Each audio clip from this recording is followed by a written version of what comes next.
மத யானை கூட்டம் திரைப்படம் மூலம் தமிழ் திரையுலகில் தனக்கென தனி இடத்தை பெற்ற ஒரு நடிகர் தான் வேல ராமமூர்த்தி. இந்திய ராணுவத்தில் சுமார் 5 ஆண்டுகளுக்கு மேல் பணியாற்றி அதன் பிறகு தபால் நிலையத்தில் பணியாற்றி பின் தமிழ் சினிமா உலகில் நடிகராக களம் இறங்கியவர் தான் வேல ராமமூர்த்தி. சிறு வயது முதலேயே திரைக்கதை எழுதும் பழக்கம் இவருக்கு இருந்து வந்தது.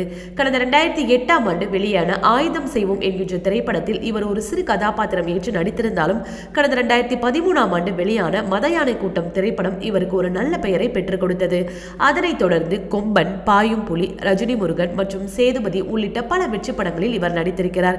இந்த நிலையில் சன் தொலைக்காட்சியில் ஒளிபரப்பாகி வரும் எதிர்நீச்சல் நாடகத்தில் ஆதி குணசேகரனாக நடித்து வந்த பிரபல நடிகர் மாரிமுத்து கடந்த ஆண்டு 8ஆம் தேதி உயிரிழந்த நிலையில் அவருடைய கதாபாத்திரத்தை ஏற்று நடிக்க களமிறங்கினார் வேல ராமமூர்த்தி. இப்பொழுது வரை அந்த சீரியல் டிஆர்பி லிஸ்டில் உச்சத்தில் இருந்து வருவதற்கு அவரும் ஒரு காரணம்.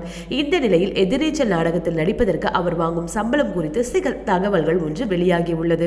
அதன்படி ஒரு வாரத்திற்கு அவர் நடிக்கும் நாட்களை பொறுத்து 10 முதல் 15 லட்சம் ரூபாய் சம்பளம் பெறுவதாக தகவல்கள் வெளியாகியுள்ளது. ஓகே வியூவர்ஸ், இது போல சினிமா செய்திகளை நீங்களோட எனக்குடன் பார்க்க மறக்காம சினி டைம்ஸ் சேனலை சப்ஸ்கிரைப் பண்ணுங்க.